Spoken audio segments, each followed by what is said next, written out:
문재인 대통령과 윤석열 당선인이 어제 만찬 회동을 했지만 극적인 합의는 없었습니다. 대통령 집무실 이전을 위한 예비비 처리가 늦어지면서 인수위는 대통령 취임 당일 이전 계획을 사실상 포기했습니다. 김정숙 여사의 의상과 해외 순방을 둘러싼 논란이 커지고 있습니다. 청와대는 의상 구입에 특활비를 사용한 적이 없다고 해명했습니다. 외유성 순방 일정이 있었다는 논란에 대해선 공식 일정이라고 덧붙였습니다. 야당은 형사처벌 문제라며 공세를 강화했습니다. 문재인 정부 초기에 한국전력 자회사 사장이 사직서 제출 요구를 받고 권고사직으로 처리해달라고 요청했지만 거부당했다는 증언이 나왔습니다. 단독 보도합니다. 도덕성 검증은 비공개로 하자던 민주당이 이번 임시국회에서 청문회법 개정안을 처리하지 않기로 했습니다. 다음 정부의 청문회 때 송곳 검증을 예고했습니다. 단독 보도합니다. 아카데미 시상식에서 폭행 사건을 일으킨 윌 스미스에게 비난이 쏟아지고 있습니다. 아카데미 위원회는 공식 조사에 나섰습니다.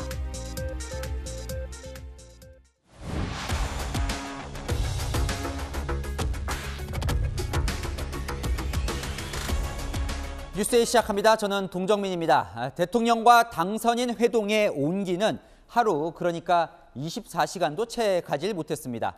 어젯밤엔 역대 가장 긴 화기애애한 만남이었다고 평가를 하더니 오늘은 다시 싸늘해졌습니다.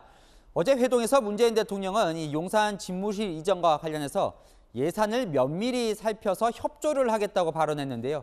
여기서 방점은 협조가 아니라 면밀히였습니다. 오늘 국무회의가 있었지만 예비비 안건은 올리지 않았고 인수위가 예비비를 다시 짜오면 그때 검토하겠다는 입장인 것으로 전해집니다. 5월 10일 용산시대 개막은 사실상 물 건너갔다는 평가입니다. 첫 소식 우연기 기자입니다. 어제 문재인 대통령과 윤석열 대통령 당선인 회동에도 불구하고 대통령 집무실 이전을 위한 문재인 정부의 예비비 처리는 당장 이루어지기 어려울 전망입니다. 문재인 대통령께서는 대통령 집무실 이전 지역에 대한 판단은 차기 정부의 몫이라고 생각한다. 지금 정부는 정확한 이전 계획에 따른 예산을 면밀히 살펴 협조하겠다. 이렇게 말씀하셨습니다. 청와대가 오늘 예비비 처리 협조보다는 면밀히 살핀다를 강조하고 나섰기 때문입니다. 청와대 관계자는 용산 이전 협조 제공은 틀린 표현이라며 용산이라는 지역을 명시한 적도 없다고 강조했습니다. 또 다른 관계자는 안보 공백 우려 해소가 담긴 새로운 예비비안을 다시 짜와야 한다며 새 예비비안을 두고 면밀하게 검토할 것이라고 말했습니다. 안보 공백 해소가 필요하다는 기존 입장에서 바뀐 게 없다는 겁니다. 정부 교체기에 준비되지 않은 국방부와 합참의 갑작스런 이전과 청와대 위기관리센터의 이전이 안보 공백과 혼란을 초래할 수 있다는 우려를 충분히 살펴볼 필요가 있고 결국 인수위가 새로운 안을 제시할 때까지 예비비 처리가 어려워지면서 윤 당선인이 취임하는 5월 10일 용산 이전은 사실상 무산됐다는 전망이 나옵니다. 채널A 뉴스 우현기입니다. 5월 10일을 고집 않겠다. 윤석열 당선인 측도 청와대에 아쉬운 소리는 하지 않겠다는 입장입니다. 취임식에 맞춘 용산 집무실 이전은 사실상 포기하고 대신 취임 첫날 청와대 완전 개방은 예정대로 하겠다고 합니다. 내부적으로는 청와대에 당했다며 격앙된 분위기도 읽힙니다. 이민찬 기자입니다. 윤석열 대통령 당선인 측은 5월 10일 취임 당일 용산 국방부로 대통령 집무실을 옮기겠다는 계획을 사실상 포기했습니다.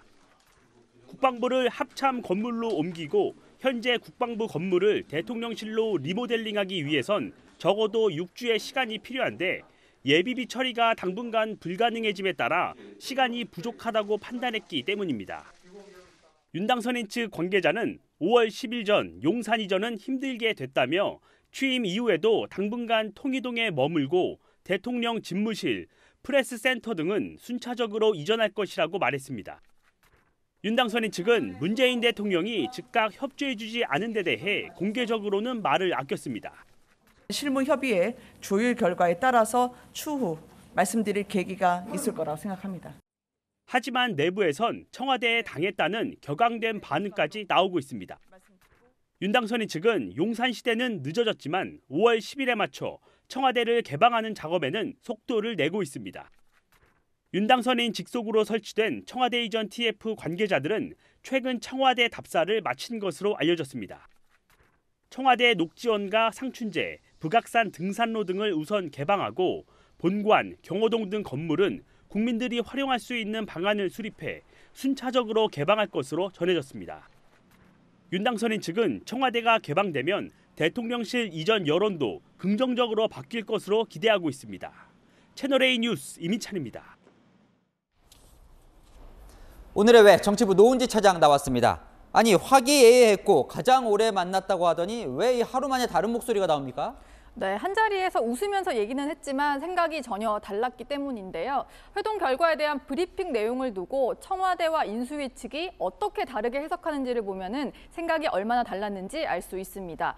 어제 장제원 대통령 당선인 비서실장이 전한 문재인 대통령의 발언을 보면은 네. 면밀히 살펴서 예산을 면밀히 살펴 협조하겠다 이렇게 얘기를 했잖아요. 그랬죠. 그런데 오늘 양쪽 모두를 취재를 해봤더니 청와대는 면밀히에 인수위는 협조에 방점을 두고 있더라고요. 거기다가 회동에서는 예비비를 언제 상정해서 처리하겠다 이런 구체적인 얘기까지는 하지 않았기 때문에 각자 해석하기 나름인 겁니다. 참 그렇게 오래 만나고도 정확히 의중을 몰랐던 건지도 궁금한데 어쨌건요.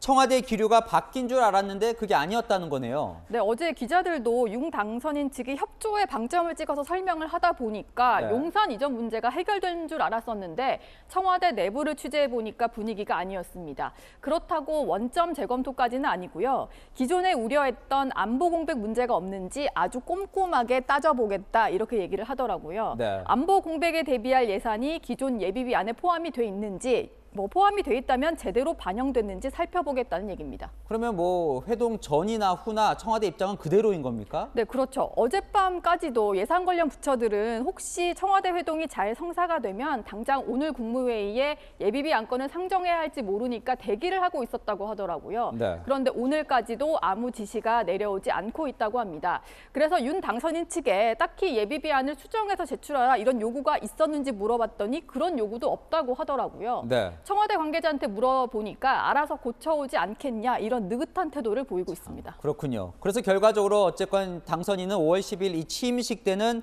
용산 집무실로는 들어갈 수 없게 됐다는 거죠? 네, 공사 기간을 생각하면 물리적으로 어렵게 됐는데 그렇다 보니까 당선인 측에서도 사실상 포기다 이런 얘기가 나오고 있는 겁니다. 네. 기존에 국방부가 이사를 가고 대통령 집무실용으로 건물을 리모델링 하려면은 짧게는 40일에서 최대 50일까지 걸린다고 하는데요. 네. 그럼 이번 주 안에는 예비비가 처리가 돼야 하거든요. 그런데 예비비 안을 또 수정하려면 2주 정도가 걸린다고 얘기를 합니다. 수정안을 내고 또 이걸 따져보고 처리까지 하려면은 4월 말은 돼야 하니까 현실적으로 취임 전에 이전은 불가능해진 겁니다. 청와대는 최대한 협조할 것처럼 말은 했는데 또 결과적으로 풀린 건 없어요. 그럼 청와대는 그동안 왜 이렇게 계속 만나자고 했던 겁니까? 일단 차기 정부 출범에 발목 잡는 모양새를 보이긴 그러니까 협조를 한다는 인상을 준 것만으로도 명분을 쌓았다 이렇게 볼 수가 있을 것 같고요. 네. 그리고 회동 분위기 자체는 좋았다고 알려지고 있기 때문에 양측 모두에게 부담이었던 신구 권력 갈등도 겉보기로는 해소됐다 이렇게 볼 수가 있습니다. 그리고 문 대통령이 임기 내에 예비비를 처리해주긴 할 것 같거든요. 5월 10일 취임과 동시에 용산시대를 열려는 구상에는 일단 제동이 걸리겠지만 그렇게 되면 윤 당선인의 취임 효과를 상쇄시키는 효과도 볼 수 있다. 이런 얘기도 나옵니다. 아니 그렇다면 반대로 이 정도면 윤석열 당선인은 얻는 것도 없고 한간에는 당하고 왔다 이런 평가도 있는 것 같던데. 네, 윤 당선인 측 주변의 얘기를 좀 들어보니까 청와대의 명분만 쌓아주고 우리는 빈손으로 왔다 이런 불만 기류가 있기도 합니다. 네. 그런데 원래 합의문을 쓸 목적으로 간 회동이 아니었고요. 또 감사위원 선임 문제가 해결이 됐으니까 국민들이 불안해하는 걸 해소할 겸 좋은 모습을 보여주고 오자 이런 취지가 강했어서 실망스럽다는 반응보다는 그럴 줄 알았다 이런 반응들이 더 많이 나오고 있습니다. 그리고 또 윤석열 당선인 주변에서는 원래 이전 문제를 서두르지 말고 속도를 좀 조절하자 이런 속도 조절론도 나온 터라서 오히려 준비할 시간을 벌었다는 긍정적인 얘기도 나옵니다. 참 이 분위기를 보아하니 앞으로 인사청문회나 정부조직법 개편도 줄줄이 부딪힐 것 같네요. 네, 정치부 노은지 차장이었습니다. 네, 오늘로 인수위원회가 모든 부처 업무 보고를 마쳤습니다. 한 차례 연기됐던 이 법무부가 마지막 날 업무 보고를 했는데요. 이 수사 지휘권과 관련해서 박범계 법무부 장관은 유지 의견을 냈었죠. 하지만 법무부는 오늘 인수위에 새 정부 뜻대로 하겠다고 보고했습니다. 김단비 기자입니다. 박범계 법무부 장관이 윤석열 당선인 공약에 공개적으로 반기를 들어 업무보고 순서가 마지막 날까지 밀린 법무부. 핵심 쟁점인 장관 수사지휘권 폐지에 대해 법 개정 땐 적극 참여하겠다며 입장을 바꿨습니다. 구체적인 찬성 여부에 대한 명확한 입장은 표명하지 않았고 새 정부가 들어서 법률 개정 작업 등이 있으면 적극 참여하겠다 이렇게 답변을 했습니다. 박범계 장관은 어제까지도 수사지휘권 폐지 반대 주장을 굽히지 않았습니다. 수십 년간 있어왔던 그 제도 자체를 그냥 일도양단으로 없애는 거 그것에 반대한다는 거고. 업무 보고에 나선 법무부 실무자들이 장관 반대로 곤란해한다는 얘기도 전했습니다. 박범계 우리 장관님은 이 부분에 대해서 굳이 언급을 하실 만한 위치에 있지가 않아요. 법무부 직원들이 굉장히 곤혹스러운 표정입니다. 인수위는 정치적 논란에 빚은 형사 피의자의 언론 노출 금지 규정 등도 손보기로 했습니다. 다만 검찰의 독립적인 예산 편성권은 다시 검토하기로 했습니다. 출범 42일을 남겨둔 새 정부에 법무부가 협조하기로 하면서 인수위와 법무부 간 갈등은 일단락됐습니다. 채널A 뉴스 김단비입니다. 다음 달 국무총리 후보 지명을 시작으로 본격적으로 새 정부의 인사청문 국면이 시작되겠죠.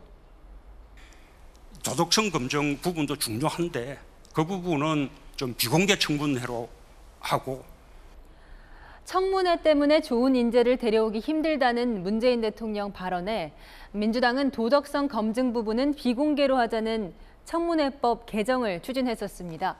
하지만 정권이 교체되자 청문회법 처리를 미루겠다며 입장을 바꿨습니다. 최수연 기자입니다.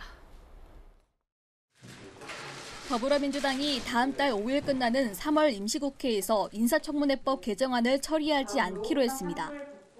민주당 핵심 관계자는 청문회법은 여야가 협의할 부분이 있어 임시국회 처리 법안 대상에서 빠졌다고 밝혔습니다. 개정안에는 공직 후보자의 도덕성 검증은 비공개로, 정책 능력 검증은 공개로 나누자는 내용이 포함됐습니다. 대선 직전까지도 신상털이식 청문회를 방치할 수 없다며 국민의힘의 청문회법 처리를 압박했던 입장이 한 달 만에 달라진 겁니다.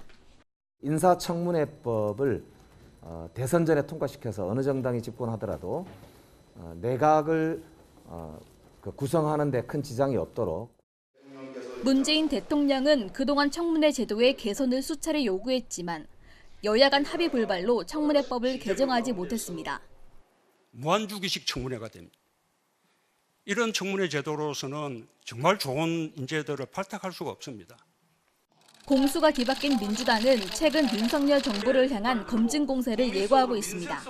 국민들이 납득할 만한 정말 최고의 사람들을 추천하지 않으면 이 국민들의 날카로운 눈을 전 절대 비켜나가지 못할 거라고 보고. 민주당은 다음 달 윤석열 정부의 초대 국무총리 후보자가 지명되면 도덕성과 능력 모두 공개 검증하겠다고 벼르고 있습니다. 채널A 뉴스 최수연입니다. 여소야대 정부에서는 임대차 3법도 뜨거운 감자가 될 전망입니다. 인수위원회가 임대차법을 축소 혹은 폐지하겠다는 계획을 내놓자 더불어민주당은 폐지할 법이 아니라며 역공에 나섰습니다. 최선 기자입니다. 대통령직 인수위원회는 임대차 3법을 현 정부의 대표적 부동산 정책 실패 사례로 규정했습니다. 임대차 3법은 세입자가 원하면 전월세 계약 기간을 최대 4년까지 늘릴 수 있고 임대료를 5% 이상 올리지 못하게 하는 내용을 담고 있습니다. 인수위는 부작용을 일일이 나열하며 임대차 3법 폐지나 축소 등 어떤 형태로든 손보겠다고 못 박았습니다. 인위적인 시장 개입에 따라 부작용으로 인해 국민들의 거주 안정성은 크게 훼손되었고 이중가격 형성, 임대인 임차인 간 분쟁 증가 이런 문제가 극심한 것으로 파악하고 있습니다. 민주당을 설득하겠다는 단서를 달았지만 민간 임대 활성화 등 할 수 있는 것부터 단계적으로 바꿔가겠다는 점도 강조했습니다. 법 고치지 않고도 시행령만으로 정부가 의지를 가지면 얼마든지 할 수 있는 일부터 하자라는 것이 인수위원들의 공통된 의견이다. 더불어민주당은 법안 폐지는 없다고 맞섰습니다. 임대차 3법이 뭔지 한번 살펴봤는지 모르겠습니다. 그게 폐지할 법이 아니고요. 그건 받아들이기 어려운 내용이죠.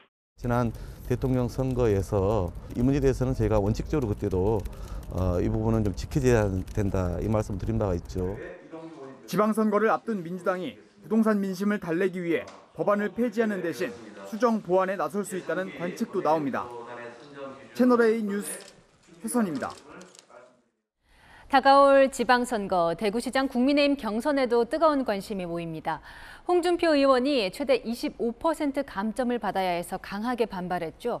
논란이 커지자 국민의힘 공천관리위원회가 감점을 크게 낮췄습니다.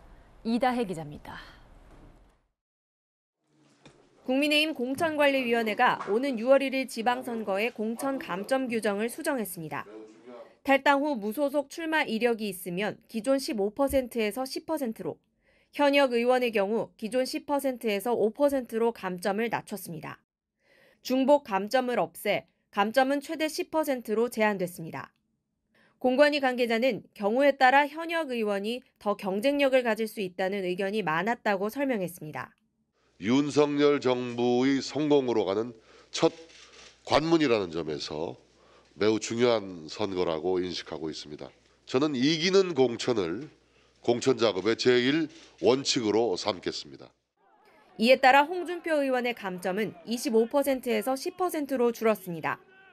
대구시장 출마 의사를 밝힌 홍 의원은 지난 총선 공천에 반발해 무소속으로 출마해 당선된 바 있습니다.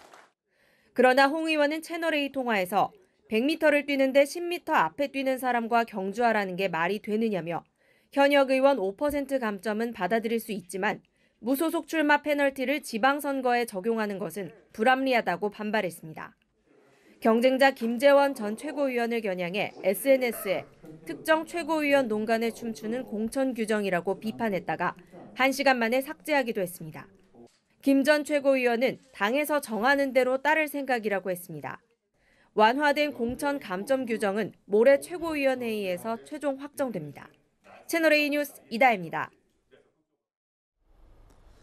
청와대가 김정숙 여사의 옷감 논란과 관련해서 처음으로 해명을 내놨습니다. 특수활동비가 아니라 전부 사비로 구입을 했다는 겁니다. 사비를 썼으니 내역을 공개할 필요가 없다며 의전 비용은 밝히지 않았습니다. 논란이 된 이 명품 브로치에 대해서도 해명을 내놨는데요. 박재 기자 보도 보시고 여랑야랑에서 조금 더 따져보겠습니다. 최근 인터넷 커뮤니티 등에서는 문재인 대통령의 부인 김정숙 여사가 공식 석상에서 입은 옷이 최소 178벌에 달한다는 주장이 나왔습니다. 2018년 10월 프랑스 국빈 방문 때 김 여사가 입은 명품업체 수석 디자이너의 한글 디자인 자켓이 사라졌다는 의혹도 제기됐습니다. 특히 논란이 된 건 김 여사가 4년 전 인도 영화 단가를 관람하러 갔을 때 착용한 표범 모양 브로치입니다. 이 브로치가 명품업체에서 우리 돈으로 2억여 원에 판매되는 고가 제품이라는 의혹이 제기된 겁니다. 논란이 확산되자 청와대가 해명에 나섰습니다. 신혜연 청와대 부대변인은 대통령 배우자로서 의류 구입 목적으로 특활비 등 국가 예산을 편성해 사용한 적이 없다며 모두 사비로 부담했다고 설명했습니다. 순방 의전과 국제 행사용으로 지원받은 의상은 기증하거나 반납했다고 덧붙였습니다. 한글 디자인 자켓의 경우 대여한 옷으로 반납 후 현재 박물관에 기증돼 전시되고 있다고 해명했습니다. 고가 브로치 논란에 대해선 업체에선 자사제품 브로치가 아닌 것을 확인한 것 같다며 전혀 다른 브로치라고 강조했습니다. 하지만 청와대는 해명만 내놓을 뿐 특활비 지출 내역과 김 여사의 의전 비용은 공개하지 않았습니다. 실제로 공개하지 않는 것은 더 화를 크게 불러일으키고 형사 책임 문제, 형사 처벌 문제까지 이야기하고 있기 때문에 청와대 국민청원 게시판에는 김정숙 여사의 의전 비용을 공개하라는 청원에 동의한 인원이 4만 명을 돌파했습니다. 채널A 뉴스 박재입니다.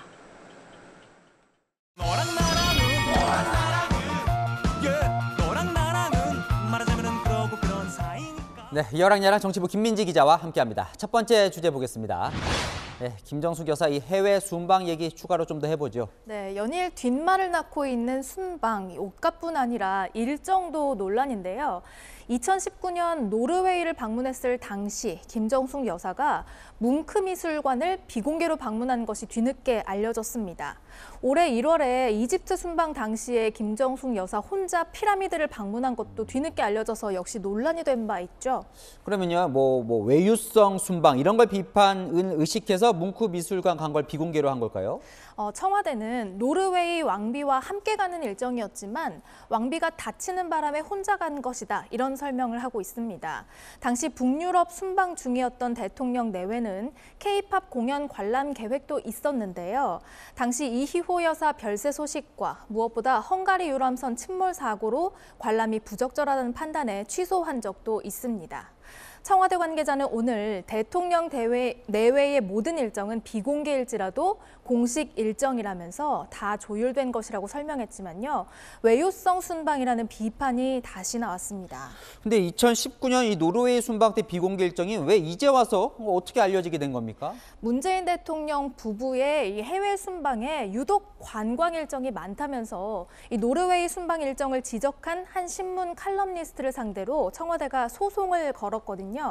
전임자보다 관광지 방문이 많지 않다는 취지로 청와대가 제출한 미공개 일정이 알려지면서 공개된 것으로 알려지고 있습니다. 자, 이 시끌벅적했던 이 영부인 의상 논란에 대해서 청와대가 해명을 이제 내놨어요. 네. 의혹은 어떻게 좀 풀린 겁니까? 일단 청와대는 옷값은 사비로 부담했다라고 설명을 했는데요. 이 사비라는 이유로 그 규모와 구입 내역은 공개하지 않았죠. 또 지원받은 옷들은 기증하거나 반납했다고 했지만 어디에 어떻게 기증했는지 구체적인 설명도 없었습니다. 자, 그 2억 원 브로치라면서 논란이 됐던 저 이제 표범 모양의 브로치. 일단 해당 브랜드 제품은 아니라고 해명을 했어요. 네, 일단 해당 제품도 아니고 그렇다고 가품이나 모조품도 아니라고 해명했는데요. 하지만 이 역시 어디 제품인지 가격은 얼마인지는 밝히지 않았습니다. 청와대는 무분별한 비판이 유감이라고는 했지만요. 명쾌한 설명이 없는 한 논란은 계속될 것으로 보입니다. 네, 다음 주제 보겠습니다.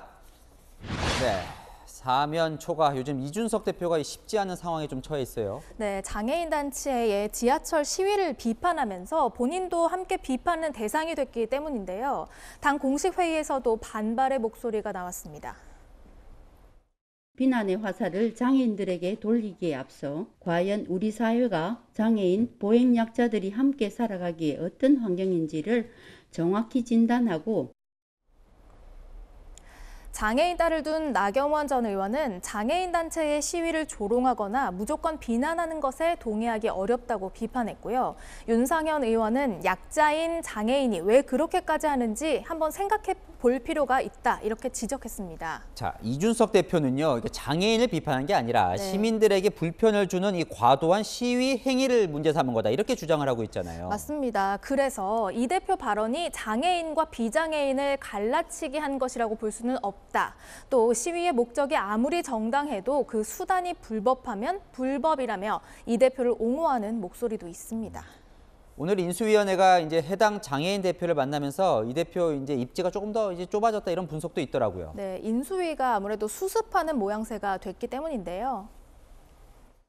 우리 국민의당 이준석 대표님 좀 사과하시라고 좀 전달해 주시면 고맙겠습니다. 저희들에게 그런 방식으로 사실도 왜곡된 방식으로 이렇게 말씀하시는 거는 정말 이 자리 그 말씀을 전달해 올리겠고요. 장애인 단체는 인수위와 만난 뒤에 출근길 시위를 당분간 멈추기로 했죠. 일단 이 대표도 다행이고 환영한다는 입장을 밝혔습니다. 시민에게 불편을 주는 시위 방식에 문제를 제기할 수 있지만 갈등을 키우기보다 해결하는 게 정치인의 역할이라는 지적도 새겨들어야 할 것 같습니다. 네, 좀 잘 해결이 돼서 시민들 출퇴근 불편도 더 없었으면 좋겠습니다. 네, 야랑야랑이었습니다. 네, 이 산업부 블랙리스트 의혹, 이 수사가 속도를 내고 있죠. 현 정권 초기에 산업부 고위공무원이 이 공공기관장들을 한 명씩 만나서 이 자진 사퇴를 요구했다는 증언이 나오고 있는데요. 한 기관장은 이 권고사직으로 처리해달라는 요청마저 거부당했다고 저희 취재기자에게 말했습니다. 구자준 기자가 단독 보도합니다. 한국전력의 발전자회사 사장 A씨가 서울 광화문의 호텔에서 산업통상자원부 국장을 만난 건 지난 2017년 9월. A씨는 이 자리에서 사직서 제출을 요구받았다고 검찰에 진술했습니다. 사표를 내줬으면 좋겠다는데 중앙정부 담당 핵심 관련국장이 사표 좀 내라는데 안 낼 사람 어디 있어요. 정권 초기에. 이 자리에서 권고사직으로 처리해달라고 요청했지만 곧바로 거부당했다는 게 A씨의 증언입니다. 정부가 사직을 요구하는 모양새는 안 된다는 이유였습니다.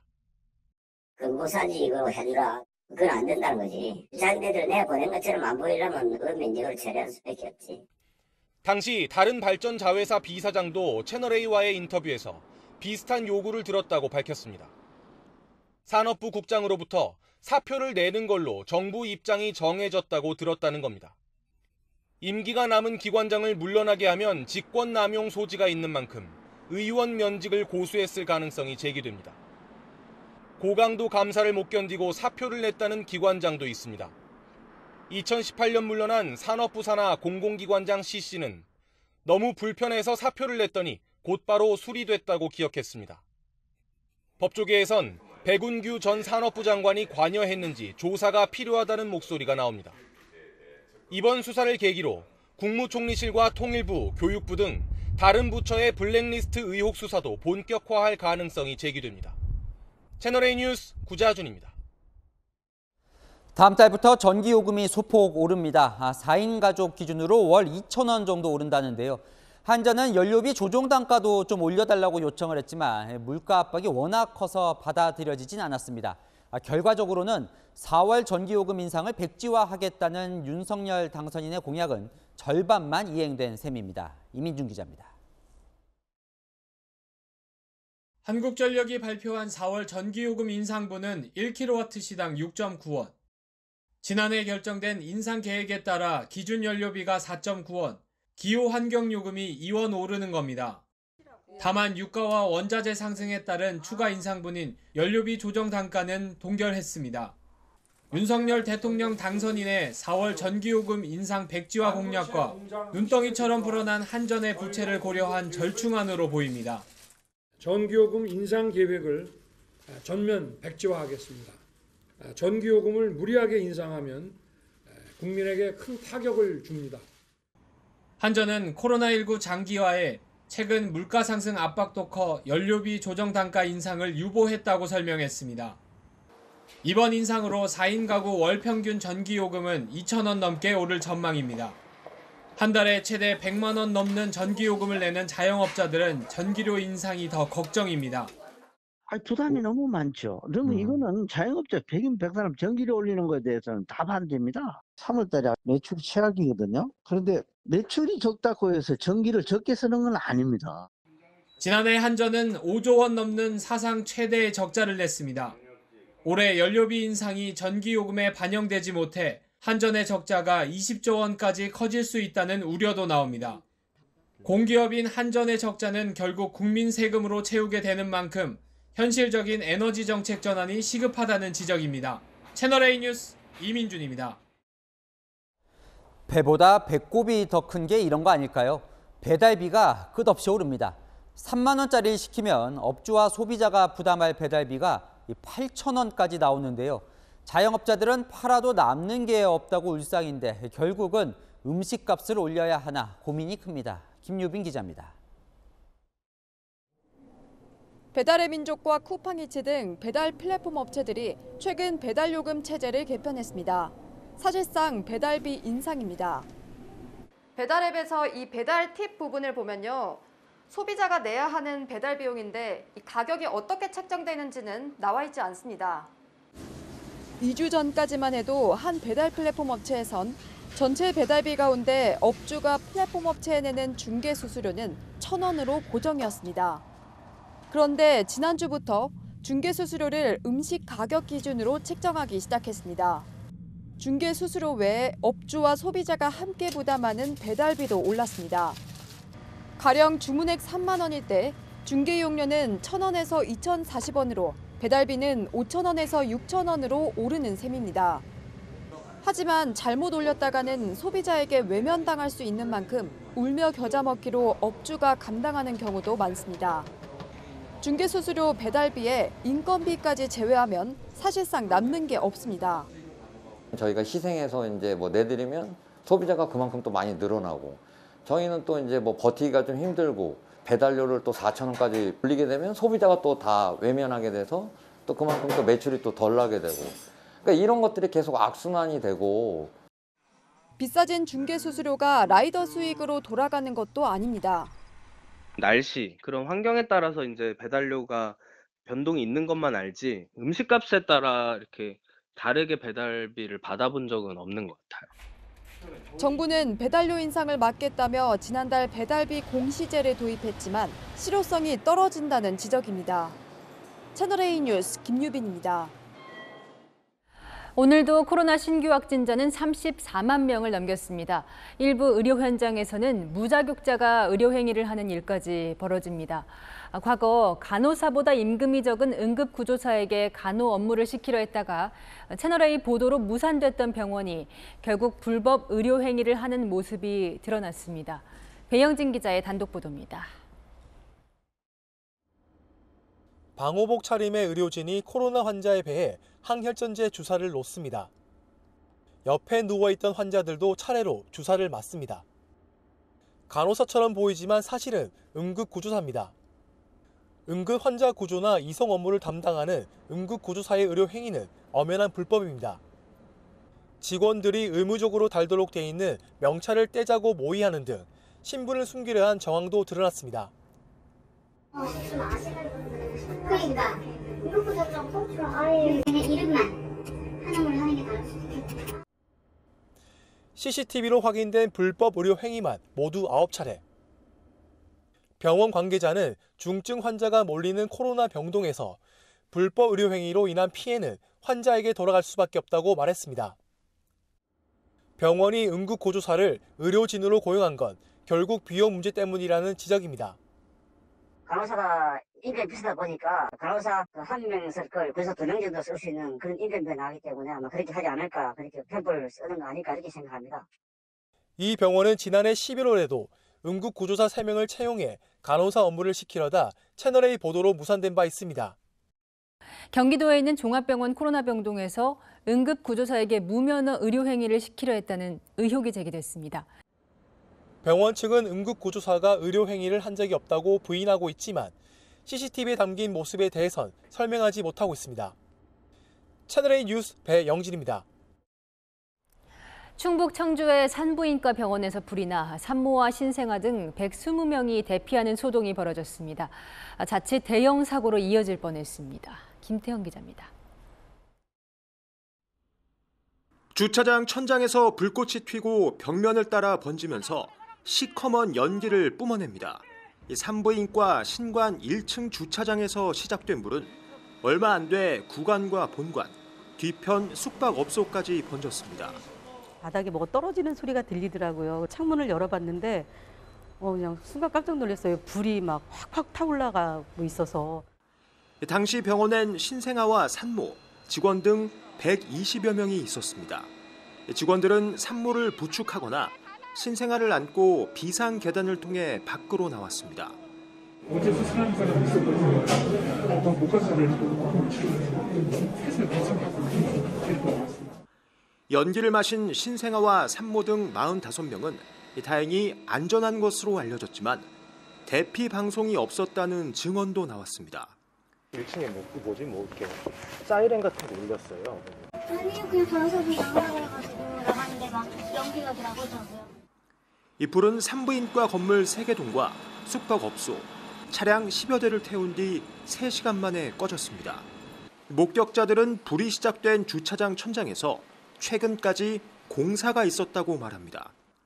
집시배가 이렇게 싸우는 거는 그래요. 사정이 부족했나? 천장 뜯어놓고. 경찰은 정확한 화재 원인과 피해 규모를 조사하고 있습니다. 채널A 뉴스 김태형입니다. 대구에서 30대 남성이 차량에 불을 지르고 흉기로 행인을 위협했습니다. 경찰과 대치하다가 테이저건을 맞고 붙잡혔습니다. 홍진호 기자입니다. 흉기를 든 남성이 경찰과 대치를 벌입니다. 경찰이 권총을 겨누자 되레 큰 소리를 칩니다.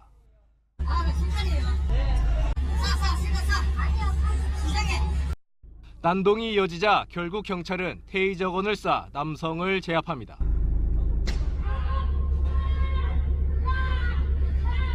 (30대) 남성이 자신이 살던 오피스텔 주차장에 불을 지른 건 새벽 0시 10분쯤. 만취 상태였던 이 남성은 불을 끄기 위해 사람들이 모여들자 흉기를 들고 난동을 부렸습니다. 달려왔었죠.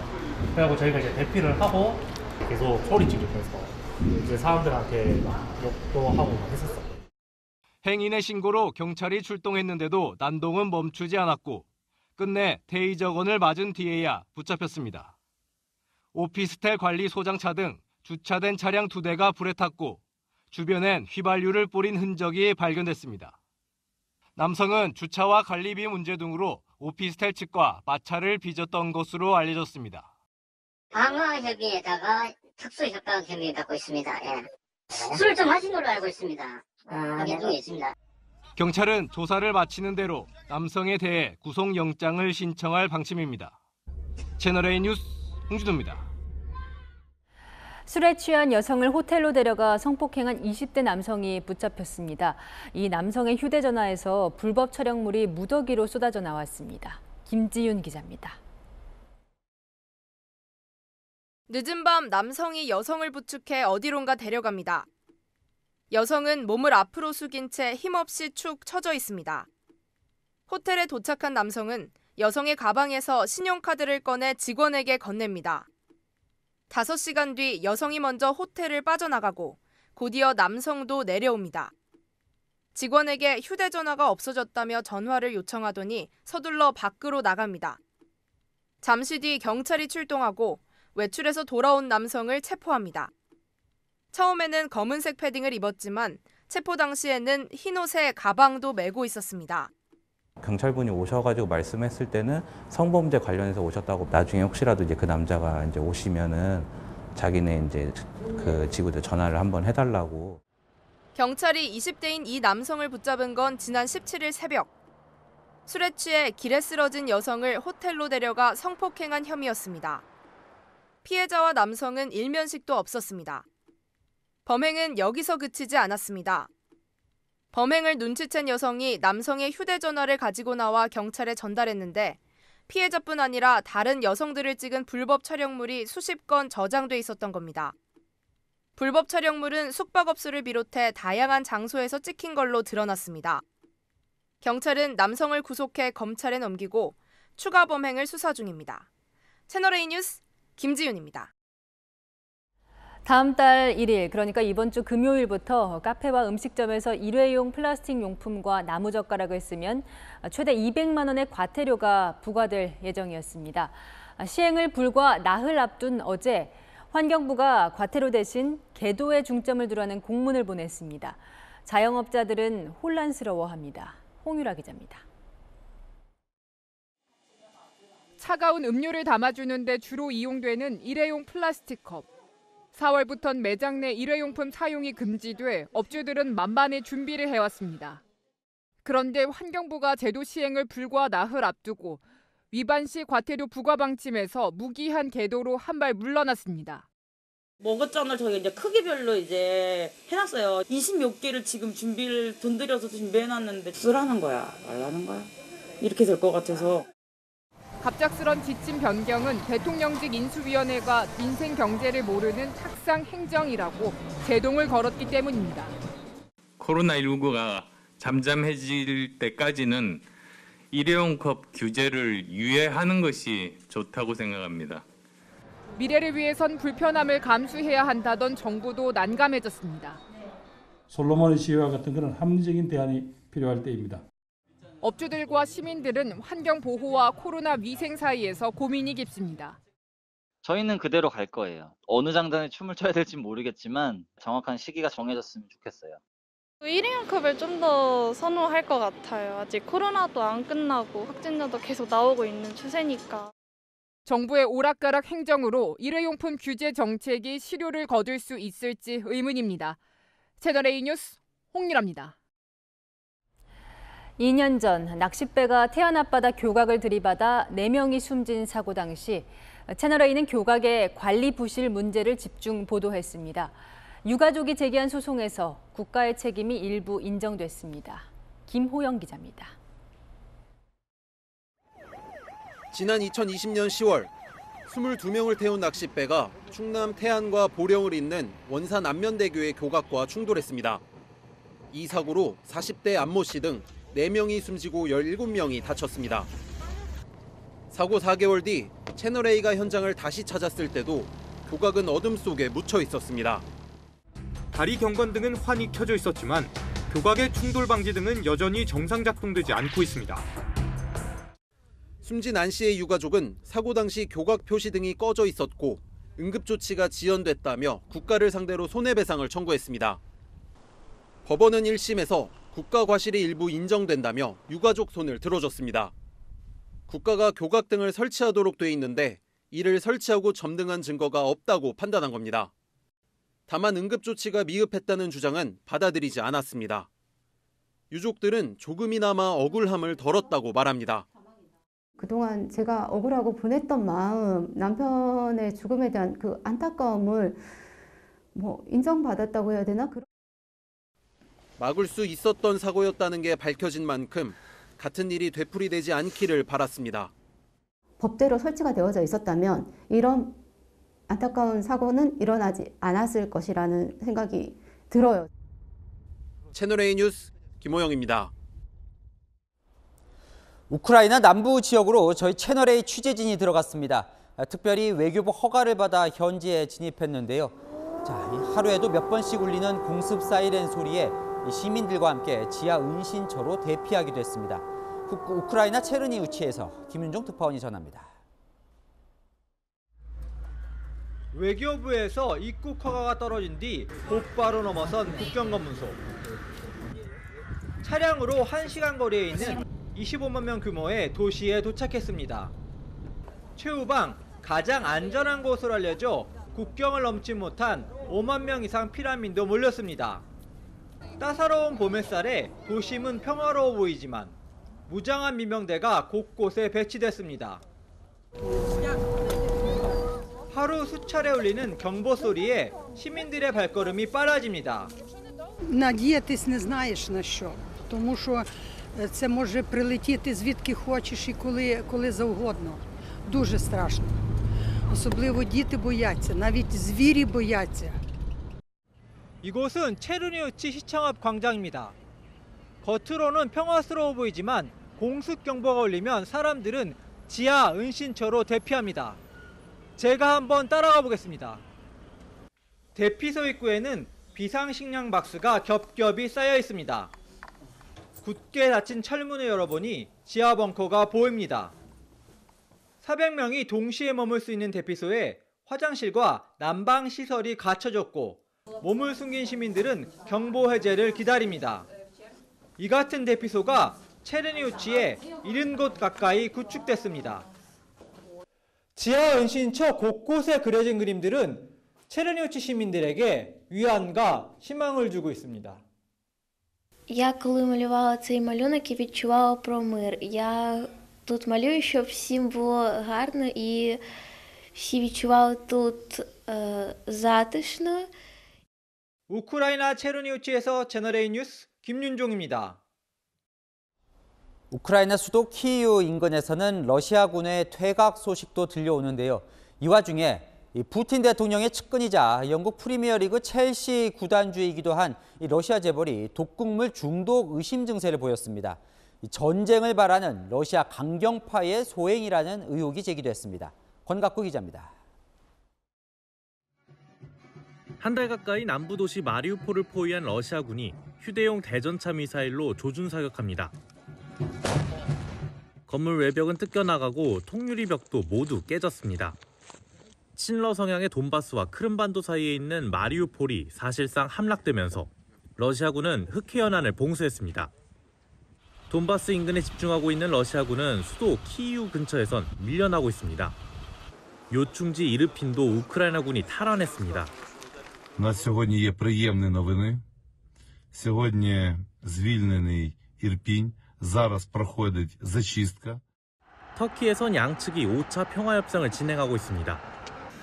우크라이나가 나토 대신 EU만 가입하는 조건이 협상 테이블에 오른 것으로 알려졌습니다.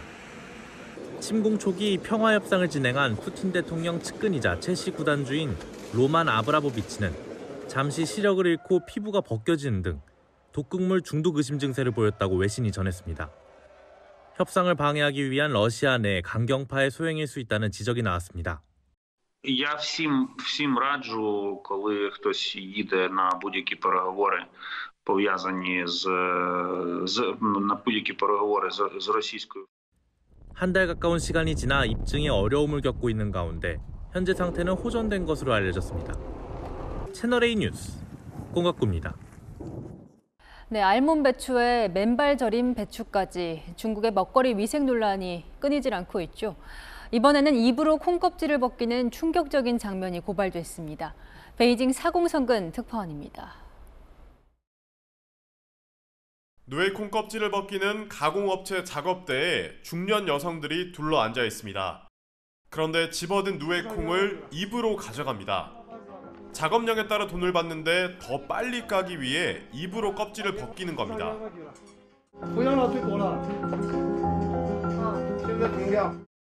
신고를 받고 출동한 시장 감독국이 비위생 현장을 포착했지만 가공업체 관계자는 발뺌입니다.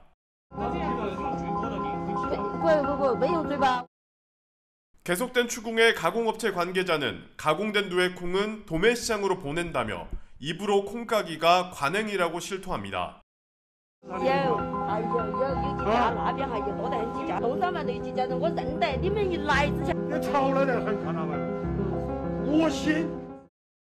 누에콩은 중국에서 이렇게 과자로 만들어 먹을 정도로 인기가 많은 식재료입니다. 밥 반찬 등 다양한 요리로도 소비되고 있습니다. 중국 누리꾼들은 침콩이라 비난하며 앞으로 껍질 있는 것만 사겠다는 반응입니다. 현장에서 압수된 200kg가량의 누에콩 일부에선 치아 자국이 발견되기도 했습니다. 앞서 알몬 배추와 맨발 절임 배추 논란을 빚었던 중국의 식자재 가공업체들의 비위생 실태가 소비자들에게 또다시 큰 충격을 주고 있습니다. 베이징에서 채널A 뉴스 사공성근입니다. 미국의 고속도로에서는 50여 대의 차량이 연쇄 추돌했습니다. 눈보라 속에 대형 트럭들이 충돌하는 장면이 목격자들의 카메라에 담겼습니다. 박수유 기자입니다. 대형 트럭이 빠른 속도로 달려와 차량 행렬을 들이받습니다. 강한 충격과 함께 앞에 있던 트럭과 SUV는 180도 가까이 회전합니다. 여기에 또 다른 대형 트럭이 미끄러져 오며 부딪히고 뒤이어 달려오던 SUV는 급히 피하려다 도로를 벗어나고 맙니다. 차에서 내려 아수라장이 된 현장을 살피던 한 운전자는 무서운 속도로 돌진해오는 차량을 가까스로 피했습니다. Damn! My car is gone! I need to get all my shit out of my car, but it's too dangerous. 눈보라에 가려졌던 앞쪽에선 화염까지 치솟았습니다. 이미 차량 수십 대가 뒤엉킨 상황에서 뒤쪽에선 충돌음과 함께 비상 경적 소리가 끊이지 않습니다. And it made the visibility down to zero. And watch out! Oh, God! 현지 시간 어제 오전 미국 펜실베이니아주의 한 고속도로에서 차량 50여 대가 연쇄 추돌해 최소 3명이 숨지고 수십 명이 다쳤습니다. 불에 탄 차량이 많아 사상자 수는 더 늘어날 것으로 보입니다. By then my car had slid completely off into the bank and there was no visibility. I could only hear cars around me hitting each other. 당국은 이날 휘몰아친 눈보라로 운전자들의 시야가 극도로 좁아진 데다 도로가 미끄러워진 것이 연쇄 추돌 사고의 원인이라고 밝혔습니다. 채널A 뉴스 박수유입니다. 아카데미 시상식 중에 윌 스미스가 시상자를 폭행한 사건의 후폭풍이 거셉니다. 동료 배우들로부터도 비난이 쏟아지고 수상 취소 가능성까지 거론됩니다. 김태욱 기자입니다. 시상자의 뺨을 후려친 윌 스미스의 돌발 행동은 세계 영화계를 뒤집어 놓았습니다. Keep my wife's name out your 사상 초유의 아카데미 시상식 폭행 사건 여파가 커지고 있습니다. 동료 영화인들은 윌 스미스를 비난했습니다. 부인을 지키겠다는 뜻은 이해하지만 폭력은 절대 안 된다는 겁니다. 원로 여배우 미아 페로는 오스카의 가장 추악한 순간이라며 꼬집었고, 영화 감독 로브 라이너는 스미스의 변명은 말도 안 된다며 쓴소리를 남겼습니다. 물론 스미스를 두둔하는 배우들도 있습니다. 논란을 의식한 듯 오늘 스미스는 공개 사과했습니다. 선을 넘었고 잘못했다, 수치스럽다며 뺨을 맞은 크리스 록에게 사과하고 싶다고 했습니다. 아카데미 위원회는 캘리포니아주 법률에 따라 추가 조치를 검토하겠다며 공식 조사에 착수했습니다. 협회 퇴출이나 어제 받은 오스카 나무주연상 수상 취소 가능성도 거론되고 있습니다. 하지만 스미스의 영향력 때문에 중징계를 받을 가능성은 높지 않다는 관측도 많습니다. 채널A 뉴스 김태욱입니다. 뉴스A의 사실검증 코너 팩트맨이 제5회 한국 팩트체크 대상 우수상을 수상했습니다. 팩트맨은 코로나 백신 허위 정보 팩트체크 연속 보도로 시민의 생명과 안전 보호에 기여했다는 평가를 받았습니다. 수상작은 한국언론학회와 서울대 팩트체크센터가 선정했습니다. 내일 전국에 약한 봄비가 내립니다. 내일 아침 제주에 비가 시작돼 오후부터 차츰 전국으로 확대될 텐데요. 영동과 제주에는 5에서 20mm, 그 밖에 전국에는 5mm 안팎으로 양은 적겠습니다. 기온이 낮은 강원 산지에는 1에서 5cm의 눈이 내려 쌓이겠습니다. 비는 모레 아침이면 대부분 그치겠는데요. 이후로 날이 반짝 추워집니다. 모레 낮부터 서늘해지기 시작해서 금요일 아침 서울은 3도까지 뚝 떨어지겠습니다. 주말까지 다소 쌀쌀한 가운데 일교차도 크게 벌어지는 만큼 건강관리 잘해주셔야겠습니다. 내일도 공기는 깨끗하겠고요. 비가 오기 전까지 빗방울이 떨어질 수 있겠습니다. 내일 아침 서울은 7도, 한낮에 서울은 15도, 대구는 20도로 일교차가 크게 벌어지겠습니다. 모레 비가 그치고 나면 당분간 맑은 날씨가 이어질 전망입니다. 날씨였습니다. 어제 저희가 인수인계를 받는 억만금짜리 회동이라고 했는데요. 사실 이런 걸 바랬습니다. 문재인 대통령 스스로도 실패했다고 인정한 부동산 정책, 이 초기에 공급을 늘리지 못한 걸 아쉬워했죠. 어제 만남에서 당시 왜 그 시기를 놓쳤는지 그런 실패 경험을 공유하고 함께 머리를 맞댔으면 했죠. 정작 브리핑 보면 과거 인연이나 반려견 토리 이야기를 했다네요. 마침표 찍겠습니다. 너무 큰 기대였는지. 뉴스 마칩니다. 감사합니다.